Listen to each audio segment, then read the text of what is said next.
नमस्कार। The follow up के इस लाइव सेशन में आप तमाम दर्शकों का स्वागत है। मेरा नाम संजय रंजन है और इस लाइव डिस्कशन में मेरे साथ द फॉलोअप के पॉलिटिकल एडिटर जितेंद्र कुमार और मेरे सहयोगी मनोज पांडे भी मौजूद हैं।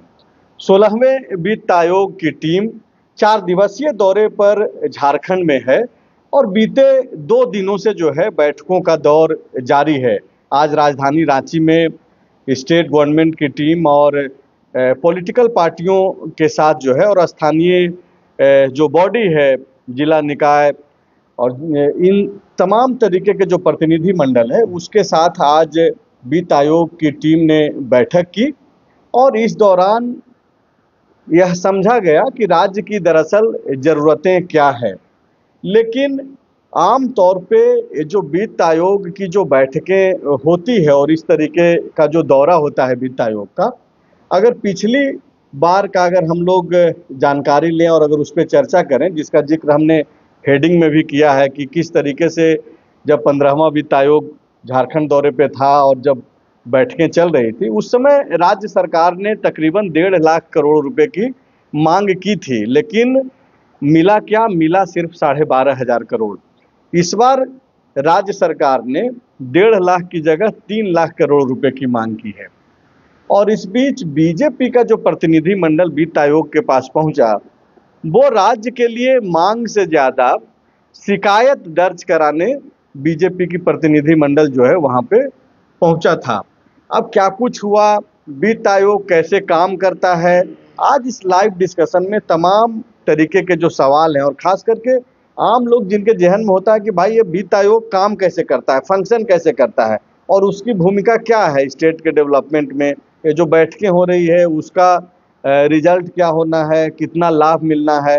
तो सबसे पहला सवाल तो सर से है। पहले एक मोटा मोटी तौर पे सर दर्शकों को आप ये बताइए कि दरअसल ये जो वित्त आयोग के साथ जो बैठकें हो रही है, पहले तो ये जो 16वां वित्त आयोग है, वित्त आयोग का कॉन्सेप्ट क्या है, क्यों मतलब इस तरीके का जो दौरा होता है वो क्यों लाभदायक है स्टेट के लिए? देखिए, ये एक संवैधानिक संस्था है और राष्ट्रपति इसकी नियुक्ति करती हैं और इसको मतलब किसी देश का अगले 5 वर्ष के लिए मतलब जो मतलब गवर्नमेंट ऑफ इंडिया के पास जो राजस्व प्राप्ति हो रही है या होती है, उसका बंटवारा कैसे हो, मतलब केंद्र को उसका कितना हिस्सा मिले, राज्य को कितना हिस्सा मिले, राज्य को हिस्सा मिले तो किस आधार पर मिले।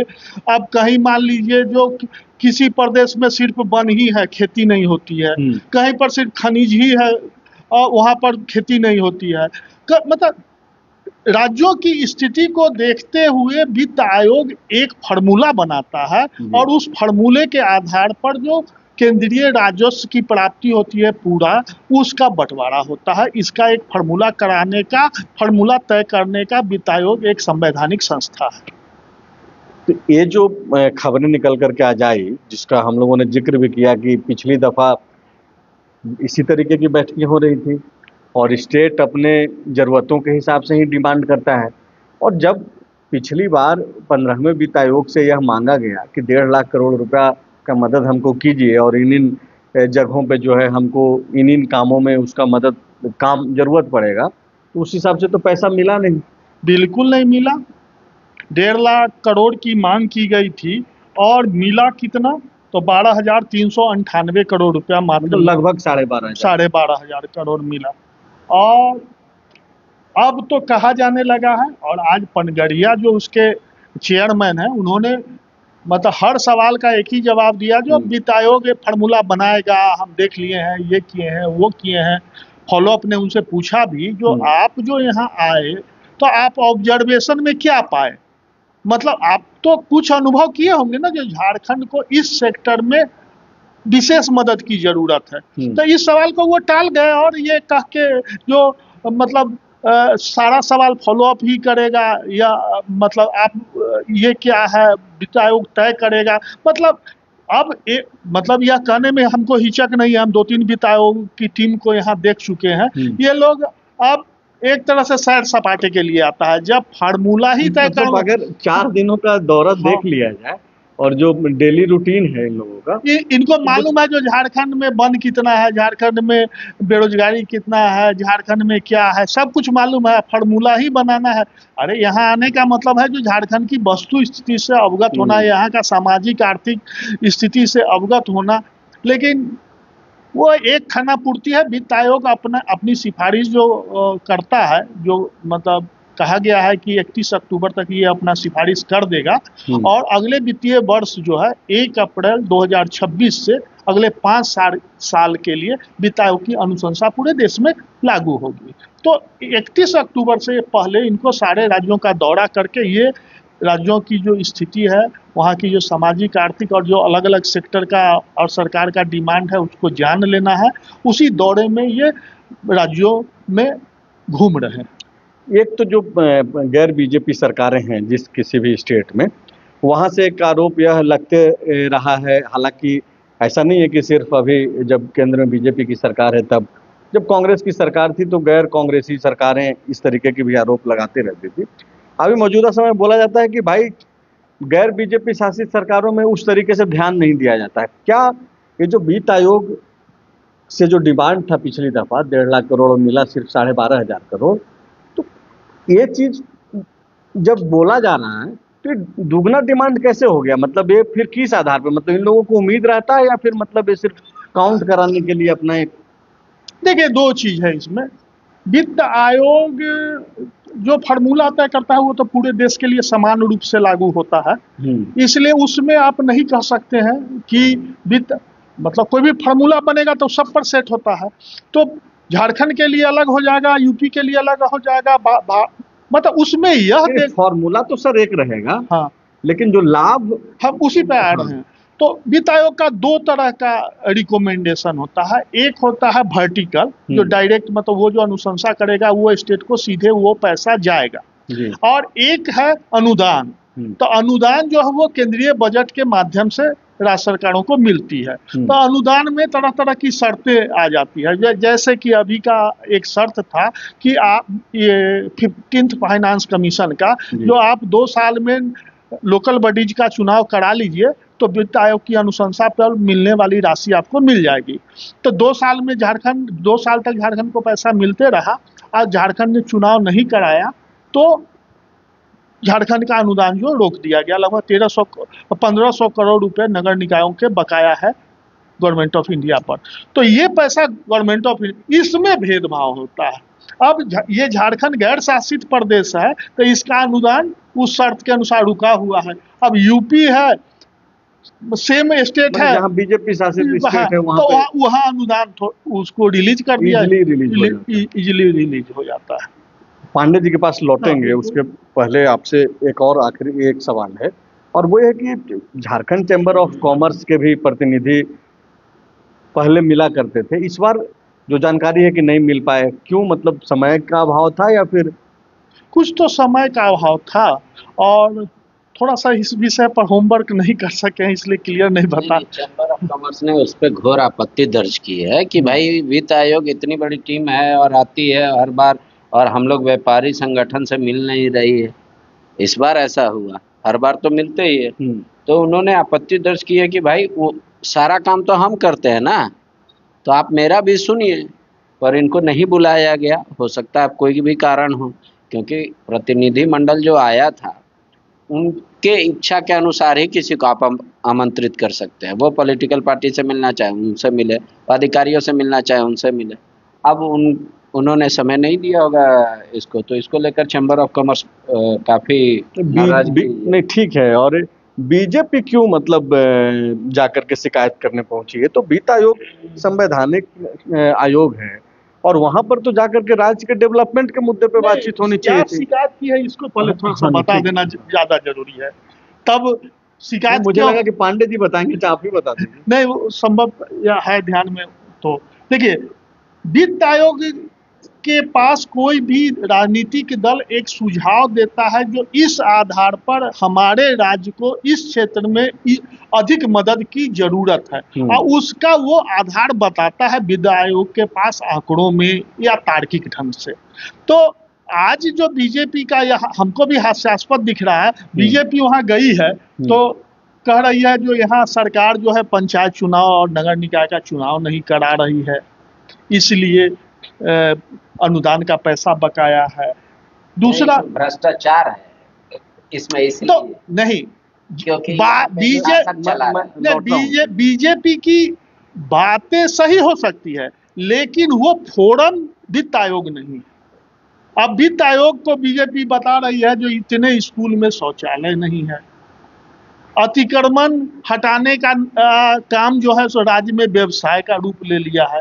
तो इस तरह का जो वहाँ मांग और बातें कही गई है विज्ञप्ति के माध्यम से, ये हास्यास्पद लगता है। ये वित्त आयोग फोरम नहीं है जहां आप स्कूल में शौचालय, गली, हमारे मोहल्ले में गली नहीं है, नली नहीं है, हमारा मोहल्ला का आज पानी नहीं आया है। कुल मिलाकर के स्टेट गवर्नमेंट की बुराई करने लोग पहुंचे थे बीजेपी। उसको आप देखिए कहाँ कटौती करना है बीजेपी ये बता रही थी, पर डायरेक्ट बोलने में तो शर्म लगेगा ना। अब जैसे शौचालय नहीं है स्कूलों में, तो जो ग्रांट शिक्षा विभाग का फंड आता है उसमें आप कटौती कीजिए कि जब पैसा गया तो कहाँ हुआ, शौचालय क्यों नहीं हुआ। उसी तरह बताया गया कि भाई आप पैसा बचा, यहाँ पे अलग अलग स्कूल में अलग अलग ड्रेस और अलग अलग उससे ज्यादा रंग बिरंगा दुकान है। तो मतलब क्या कि यहाँ पे वन नेशन वन इलेक्शन की तरह वन स्कूल सिस्टम लागू हो, वन ड्रेस, मतलब पूरे देश भर में। नहीं तो कोई भी, ये दरअसल हरा ड्रेस कलर जो है हुआ उसको लेकर बीजेपी को आपत्ति है, लेकिन वो तो बोल नहीं पाएगी कि भाई वो जेएमएम को रिप्रेजेंट करता है। तो ये तरीका है बोलने का, जैसे आप कई बार उस तरीके से बातों को रखा जाता है। मतलब आप पे बोल रहे हैं कि जहाँ पे प्रोग्रेसिव माइंड के साथ और प्रोग्रेसिव एजेंडा के साथ बातचीत होनी चाहिए थी, वित्त आयोग दरअसल वो फोरम भी यही है, लेकिन यहाँ भी बीजेपी जाकर के जो है पॉलिटिक्स ही कर रही थी। हाँ, वो चाह रही थी कि भाई इनके हाथ में 5 साल, वो बता रहे थे पिछले 5 से 6 साल का देख लीजिए आंकड़ा, ये नॉन परफॉर्मिंग आदमी है, इसको पैसा देने का नहीं, यही लाइन है। अब इसका साधारण रूप से सजा दीजिए एकदम ठेठ भाषा में। बाकी में सर यही बीजेपी की तो यही रणनीति रही। हाँ, ये जो पॉइंट उठाए गए हैं, जो पिछली दफा 1.5 लाख में जो 12,500 करोड़ मिला, मैंने बीजेपी का कहना है कि वो मत दीजिए। ये भी नहीं, लेकिन देखिए मेरा मतलब अधिकारियों के साथ या जो भी लोग थे, वित्त आयोग के समक्ष दक्षिण के राज्यों से सीखना चाहिए। दक्षिण के राज्य भले ही 2 ध्रुव में वहाँ के राजनीतिक दल होते हैं, लेकिन जब स्टेट के लिए केंद्र से लेना होता है या वित्त आयोग से लेना होता है या नीति आयोग से लेना होता है, वहाँ सारे एकजुट हो जाते हैं। पड़ोसी राज्य को देखिए ना, बिहार को ही देखिए कि कैसे मिलजुल करके आप जातीय जनगणना के लिए अब केंद्र की सरकार मानी है, और वहाँ बीजेपी, जेडीयू, आरजेडी सब मिल करके वहाँ जातीय सर्वेक्षण करा लिया कब का। हाँ, और कई ऐसे मसले हैं, मतलब एक उदाहरण में सिर्फ होना ही चाहिए, और यही मतलब स्ट्रेटेजी होनी चाहिए। अब मान लीजिए वित्त आयोग अगर झारखंड को 2, 4, 10, 20 हजार करोड़ ज्यादा दे देगा, झारखंड आएगा तो ठीक है, उसमें भ्रष्टाचार कुछ, लेकिन कुछ तो जनता का भी काम होगा ना। तो आप झारखंड में जो भ्रष्टाचार हो रहा है उसके लिए लड़िए, लेकिन केंद्र से पैसा आने दीजिए। अगर केंद्र पैसा ही नहीं आएगा तो बीजेपी चाह रही है कि न पैसा आएगा न भ्रष्टाचार होगा। हाँ, उनका कहना है कि भाई 5-6 साल का इनका हिस्ट्री देखिए ना, 1500 करोड़ रुपया क्यों लौटा, पहले ये पूछिए इनसे। ये कह रही है 1500 करोड़ रुपया दरअसल नगर निगम में जो चुनाव नहीं हुए उसके चलते, तो वो बोली कि पहले वो पूछ लीजिए। जो आपदा प्रबंधन के तहत 4 लाख रुपया मिलता है मृतकों को, उसका भी स्पष्ट नहीं है कि पैसा कहाँ जा रहा है। हर साल औसतन अच्छी बात है कि शायद 5 लाख रुपया करने की मांग की है, तो ठीक है, उसमें आपदा प्रबंधन में परसेंटेज है। वो आप कहते कि भाई राज्य सरकार यहाँ इतना 350 लोग बीजेपी डाटा प्रेजेंट कर रही है, आयोग को टीम को ये कहती कि हुजूर हमारा यहाँ हमेशा बिजली गिरता है, 350-500 लोग मरता है, एक तो 5 लाख कीजिए और इसको 100% मेरे राज्य के लिए वहन कीजिए। राज्य सरकार इसमें मत दे पैसे, राशि बढ़ाने की तो बात पर की है ना बीजेपी ने। हाँ, 5 लाख की है, पर हम बोले जैसे पांडे जी का ये कहना है उसको स्पष्ट कर दे, जैसे 4 लाख से 5 लाख आपदा की राशि होनी चाहिए। लेकिन बीजेपी को कहना चाहिए जो ये 5 लाख की जो राशि है वो केंद्र ही मतलब वित्त आयोग अनुशंसा करे। जो झारखंड वज्रपात प्रभावित इलाका है, इसलिए वहाँ वज्रपात से मरने वाले को अनुदान के रूप में, मुआवजा के रूप में सारी राशि केंद्र सरकार दे। तो ये पांडे जी बोल रहे हैं ना, लेकिन प्रावधान तो अब फिर ऐसा तो सिर्फ झारखंड के लिए, जैसा आपने शुरुआत में कहा कि भाई जो भी फॉर्मेट बनता है वो पूरे कंट्री के लिए, देश भर के लिए बनता है, तो वो स्टेट की अपनी हिस्सेदारी है, सेंट्रल की अपनी हिस्सेदारी है, उस अनुरूप से सारा मिलता है। लेकिन जैसे वो जो फार्मूला बनाएगा, तो जैसे होशियार आदमी क्या करता है, ऐसा फार्मूला बनाता है जिसमें थोड़ा सा इसको लाभ हो जाए, वही वित्त आयोग कर सकता है, उससे ज्यादा नहीं कर सकता। जो थोड़ा सा बूस्टअप फार्मूला का कोई अंक गणित ऐसा थोड़ा बनाएगा जो, या कोई एक ऐसा शर्त जोड़ देगा जो झारखंड और पठारी इलाके जो है वहाँ वज्रपात से अधिक लोगों की मृत्यु होती है, इस बार उन इलाकों में थोड़ा ज्यादा विशेष प्रावधान किया जाए। झारखंड मुक्ति मोर्चा क्या मांग कर रहा है? वो लोग कह रहे हैं कि विशेष राज्य का दर्जा दीजिए हमको। विशेष इसलिए क्योंकि आप देखिए कि झारखंड में क्या है, डीएमएफटी का फंड, अगर आप कहते हैं कि हम खनिज लेते हैं तो डीएमएफटी का फंड देते हैं, तो डीएमएफटी का फंड का स्पेसिफिक है कि आप यहाँ खर्च कर सकते हैं, उसको एक आज़ादी दीजिए। दूसरी बात कि आप मेरा देखिएगा ना, नेशनल ग्रोथ से कैसा है, अगर हमारे यहाँ मान लीजिए पूरे भारत में 500 की आबादी पे एक डॉक्टर है और झारखंड में 5000 की आबादी पे एक डॉक्टर है, तो हमको स्पेशल पैकेज नहीं दीजिएगा तो हम जल्दी कैसे पहुंचेंगे? जब तक हम पहुंचेंगे राष्ट्रीय औसत तक, तब तक तो राष्ट्रीय औसत कहीं और चला जाएगा। हम मान लीजिए कि बाकी पूरे भारत में अगर औसत निकालिएगा तो हर 100 आदमी पे एक पुलिसकर्मी है, हमारे यहाँ निकालिएगा तो 1000 पे है। अब आप बोलिएगा कि नेशनल को compete कीजिए, तो भाई compete कैसे करेंगे? हम अपने संसाधन से जाएंगे तब तो फिर हमको समय लगेगा, तब फिर वहाँ 50 आदमी हो जाएगा। तो कुछ विशेष इतना दे दीजिए कि हम बराबर आ जाए स्पीड गति में, इसलिए हमको विशेष चाहिए। वो कह रहे हैं कि भाई यूरेनियम हमारे यहाँ, न्यूक्लियर पावर का कहते हैं ना, हम न्यूक्लियर पावर है, न्यूक्लियर बम बनाते हैं। पूरे दुनिया में आप देखेंगे गिने चुने देश हैं जहाँ पे न्यूक्लियर पावर है, और वो हम सबसे बड़ा है। झारखंड से यहाँ से न्यूक्लियर निकल, वहां से मान लीजिए जो यूरेनियम निकल रहा है, वहां से कैंसर पीड़ित हो रहा है, राज्य का संसाधन जा रहा है इलाज में या इसमें। तो आप हमको कुछ विशेष दीजिएगा हुजूर, तब ना हम आगे बढ़ेंगे स्पीड से। हमारे यहाँ जो पर कैपिटा इनकम है, एक आदमी का इनकम जो है, हम 28वां नंबर पे। हम किससे आगे हैं? यूपी या बिहार से। बाकी हम सब राज्यों से पीछे हैं। आप देखिए दूसरे राज्यों में, आप देखिए अब यहाँ भी देखिए झारखंड में आप देखिएगा कि सिर्फ धनबाद के लोग ही 1.5 लाख रुपया औसतन साल का कमाते हैं। बाकी कहानी 23 जिला का आप मिला लीजिएगा तो और फिसडी है।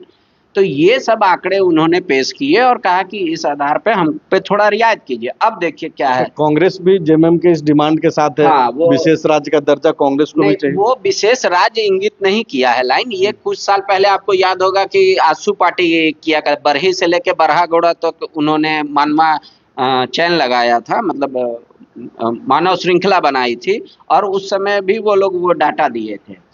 अभी कांग्रेस ने भी ये कहा कि इन चीज़ों में चूंकि हमारा बैलेंस शीट आप देख लीजिए 23-24 का, हम बहुत अच्छा हैं। भारत सरकार ने कहा कि 5 राज्यों में जो मतलब पूरा हुआ टॉप 5 राज्यों में हम इतना बढ़िया प्रबंधन कर रहे हैं पैसे का, तो इसलिए और हमको पैसा दीजिए कि हम और अच्छा से हिसाब रख सके। तो कांग्रेस भी मोटा मोटी यही बात की। आजसू का भी प्रतिनिधिमंडल पहुंचा होगा। आजसू जो विशेष राज्य का जो दर्जा का जो एक लंबे अरसे से मांग रहा है आजसू का, क्या अभी वो स्टैंड कर रहा है आजसू के लिए? आजसू इस मुद्दे पे स्टैंड कर रहा है, लेकिन आज ये मुद्दा नहीं उठाया गया आजसू के द्वारा कि हाँ मिलना चाहिए। अब जैसे है, आप इस बात को समझिए, झारखंड कहाँ अभी तुरंत से मतलब उनके लिए हालत खराब होने वाले से, गृह विभाग का उठा लीजिए, हम एग्जाम्पल दे रहे हैं। अब भारत सरकार की नजर में झारखंड में सिर्फ 2 जिले नक्सल प्रभावित बचे हैं। आप इसको समझिए, पहले कितना था? 16। तो 16 जिले का हिसाब से पैसा आता था। अब केंद्र कहेगी कि नहीं, 2 जिले के हिसाब से हम पैसा देंगे, कटौती होगा ना गृह विभाग में। और जो सीआरपीएफ बल यहाँ पे ऑलरेडी काम कर रहे हैं, अगर उसको झारखंड सरकार वहां से हटा ले, मान लीजिए, क्योंकि झारखंड सरकार 75 और 25 का आंकड़ा से उनको बुलाती है, उनका वेतन झारखंड सरकार भी देती है। तो उस अनुसार से तो फिर क्राइम बढ़ जाएगा, मतलब नक्सल अफेक्टेड एरिया बढ़ जाएगा। तो इन्होंने मांग किया है कि भाई वो जो पहले से हम लोग को सहायता मिल रहा है उसको जारी रखिए, पर अगर फार्मूला नहीं बनाया जाएगा तो अब वहां लिखेगा कि जितना जिला इतना पैसा, एक जिले का इतना पैसा, तो 2 जिला इंटू उतना ही पैसा आएगा, तो राज्य सरकार पे अतिरिक्त बोझ पड़ जाएगा। तो ये सब सारे तर्क दिए गए। एक्चुअली है क्या कि अभी देखिए वन इलेक्शन वन नेशन का भी है। पहले क्या था सिस्टम कि जब लोकसभा का इलेक्शन होगा केंद्र पैसे खर्चा उठाएगी, राज्य का होगा राज्य उठाएगी 100% अपना देखो। इस पे भी बातचीत। हाँ, इस पे बीजेपी अब कह रही है कि चूंकि एक इलेक्शन आएगा, वन नेशन वन इलेक्शन को जब कैबिनेट ने हरी झंडी दे दी है 29 में, तो राज्य का प्रोपोर्शनेट जो है इक्वल होना चाहिए 50:50। तो वो पहले ही माइंड सेट कर देना चाह रही है आपका। अरे भैया क्यों होना चाहिए, कहे कि जब केंद्र ऐसे भी उठाती थी ना लोकसभा का, कह दे कि भाई लोकसभा के साथ राज्यसभा राज्य का जब चुनाव होगा विधानसभा का पूरा केंद्र उठाएगी पैसा। तो ये मतलब सब पूरा केंद्र का पैसा कैसे बचे, हाँ, राज्य का कितना नुकसान हो जाए। नहीं, वित्त आयोग ऐसे भी ये तय नहीं करता कि कितना पैसा किस डिपार्टमेंट को और किस विभाग को और किस राज्य को मिले, वो सिर्फ रेशियो 70-75 50-50 किस योजना में कितना। मान लीजिए कि झारखंड शिक्षा में बहुत ये है तो भाई और ज्यादा पैसा उठाइए, पर हो क्या रहा है कि अब पारा टीचर के पैसे में एक लिमिट दे दिया गया कि इतना दिन तक समायोजन कर लीजिए, नहीं तो आप समझिए। तो ये जो पैसे का जो रेशियो है खर्च का, वो कौन कितना उठाएगा, यही इनका मुख्य काम है। और इनके सामने इसलिए रखा जाता है कि जब ये रिपोर्ट तैयार करके देते हैं केंद्र सरकार को, तो उसमें एक अध्ययन आता है कि भाई अमुक जगह पे यहाँ लैकिंग है। तो जहां मान लीजिए कि किसी आदमी का प्रोटीन का कमी है तो पूरा प्रोटीन दे दीजिएगा, हुमच के उसको दवा ववा करा दीजिएगा। अब बीजेपी करे कि नहीं, प्रोटीन खाने लायक आदमी नहीं है ना, पिछले 5-6 साल से इसको जो कहा कर देगा इसलिए नहीं देना चाहिए। तो सबके अपने अपने तर्क हैं। मतलब ये जो एक देश एक चुनाव की जो बात है और 2029 में इसको लेकर के बात कही जा रही है, मुझे लगता है कि बीजेपी का ये राष्ट्रीय स्तर पे अपना एक लाइन होगा। चूंकि वित्त आयोग सिर्फ झारखंड में तो नहीं आ रहा है, पूरे देश भर में जाना है हर राज्य में। तो बीजेपी का अपना एक गाइडलाइन होगा, कुछ निर्देश होगा स्टेट इकाई को कि भाई आपका जब प्रतिनिधि मंडल जाए तो वित्त आयोग की बैठक में ही स्पष्ट कर दे कि एक देश एक चुनाव वाले मसले पे राज्य अपना खर्चा उठाने के लिए तैयार है। मतलब ऐसा नहीं ना कि बीजेपी यहाँ पे कुछ स्टैंड लेगी झारखंड में और यूपी में जाकर के बीजेपी यूपी में जो बीजेपी की स्टेट इकाई है वो वहां जाकर के नहीं बोल सकती है कि भाई एक देश एक चुनाव में पूरा खर्चा सेंट्रल उठाए। नहीं बोल सकती है। नहीं, देखिए वो उससे ज्यादा हमको लगता है जो वित्त आयोग की बैठक में वन नेशन वन इलेक्शन को एक इशू के रूप में प्रचारित किया जाए। देखिए वन नेशन वन इलेक्शन को बीजेपी धीरे धीरे प्रचारित कर रही है, मतलब जनता के दिलो दिमाग में ये बात बैठाने की कोशिश कर रही है कि हम ऐसा जब करें तो वो उस समय देश में रिएक्शन ना हो, पहले से लोग आश्वस्त रहे, मानसिक रूप से तैयार रहें, जो वन नेशन वन इलेक्शन हो तब वो रिएक्ट ना करे। ये देखिए इसमें हम 2-3 चीज थोड़ा टेक्निकल चीज बता देना चाह रहे हैं। जो देखिए मांग क्या होना चाहिए और जो राज्य सरकार ने मांग रखी वहाँ वो कौन कौन जायज मांग है। अब जैसे नगर विकास मंत्री सुदीप कुमार सोनू ने कहा कि आपको दूर से दिखता है कि झारखंड एक खनिज संसाधन संपन्न राज्य है, लेकिन उस खनिज का सबसे अधिक लाभ केंद्र को मिल रहा है। हमको क्या मिल रहा है तो प्रदूषण, बेरोजगारी, विस्थापन, सड़क टूटी हुई है, खनिजों की ढुलाई सड़कों से होती है, तो आप हमको सड़क इंफ्रास्ट्रक्चर को बढ़ाने के लिए आप पैसा दीजिए। ये मेरी मतलब जायज मांग है। उसी तरह उन्होंने कहा कि केंद्र और राज्य, आप आयोग हैं, आप पिता हैं, तो ये दोनों आपका बड़ा छोटा बेटा है, तो आप समान रूप से न्याय कीजिए। नगर निकायों का जो पैसा बकाया है चुनाव नहीं कराने के कारण, तो हम चुनाव कराने में लगे हुए हैं। आप ठीक है, आप 10-20% बकाया रख लीजिए, लेकिन और पैसा हमारा तो रिलीज कर दीजिए, जिस तरह दूसरे राज्यों का रिलीज आप धीरे धीरे कर रहे हैं। तो जायज मांग होनी चाहिए। अब जैसे एक वित्त मंत्री ने, राधा कृष्ण किशोर ने वहां रखा कि हम उत्पादक राज्यों में आते हैं, जीएसटी जब से लागू हुआ मेरा कंपनसेशन जो था 2017 से लेके 22 तक था, और 22 के बाद मेरा कंपनसेशन बंद हो गया। तो हम उत्पादक राज्यों में कंपनसेशन बंद होने से हमको भारी नुकसान हो, तो आप हमको सिर्फ मत विशेष सहायता कीजिए, जिन राज्यों को कंपनसेशन बंद होने से नुकसान हो रहा है उसके लिए भी आप एक फार्मूला बनाइए जो जीएसटी लागू होने के बाद भरपाई कैसे हो। तो इस तरह का जो हम वन क्षेत्र है, तो वन क्षेत्र होने में क्या होता है कि वन क्षेत्र होने के कारण यहाँ पैदावार नहीं होती है, कंज्यूमिंग स्टेट नहीं है ना। हाँ। और जो 5 साल का ही था जीएसटी काउंसिल का जब फॉर्मेशन हुआ था कि 5 साल तक हम देखेंगे 12, उसके बाद क्या होगा जब हमारी आबादी कम है, यहाँ का लोग कंज्यूम कम कर रहा है, हम तो प्रोडक्ट बनाते हैं, मान लीजिए कोई बाहर चला जाए, हाँ, तो वो बाहर, तो पर जीएसटी कहाँ लागू होता है? लास्ट इकाई पे, जो कंज्यूम कर लिया।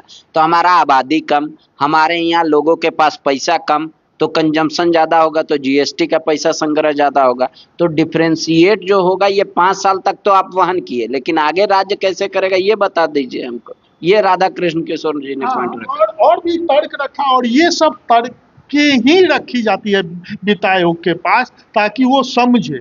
अब जैसे उनका राज्य सरकार का मतलब वित्त मंत्री तो राज्य सरकार को रिप्रेजेंट कर रहे थे, तो झारखंड सरकार का ये मतलब तर्क है कि मेरे यहाँ पर कैपिटा इनकम कम है।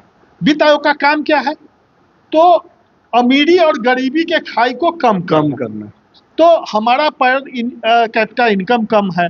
अब मिजोरम और 1-2 राज्यों का उन्होंने उदाहरण दिया है जो वहाँ पर कैपिटा इनकम यहाँ से 4 गुना अधिक है। तो हमारा पर कैपिटा इनकम बढ़े, इसके लिए आप ऐसा फार्मूला में प्रावधान कीजिए ताकि झारखंड को इससे मदद मिले, मतलब यहाँ की गरीबी दूर हो। तो कहने का मतलब ये इस तरह से तर्क वहाँ रखी जानी चाहिए, और वित्त आयोग को भी झारखंड के पूरे प्रदेश पर गंभीरता से बिल्कुल गंभीरता से विचार करनी चाहिए। लेकिन सर, जैसा कि आपने शुरुआत में भी कहा, और जो आंकड़े बताते हैं वो तो जरूर यह दर्शा रहे हैं कि गंभीरता नहीं है उस मांग के अनुरूप, खास करके जैसा कि 1.5 लाख करोड़ रुपया मांगा गया और मिला सिर्फ 12,500 करोड़। तो इस बार मांगा गया है 3 लाख करोड़, और क्या मिलता है नहीं मिलता है तब, जबकि बीजेपी जिसकी केंद्र में सरकार है वहाँ वो यहाँ पर मांगने से ज़्यादा जो है शिकायत करने में ही भरोसा कर रही है। और जैसा कि आपने भी कहा कि ये 3-4 दिनों से घूम ही रहे हैं। तो देखिए, अब वित्त आयोग की टीम जब यहाँ से निकलेगी और फिर से जब इसका विश्लेषण होगा तब फिर हम लोग बताएंगे कि क्या कुछ हुआ। अब तक आप इस लाइव में बने रहे, इसके लिए शुक्रिया।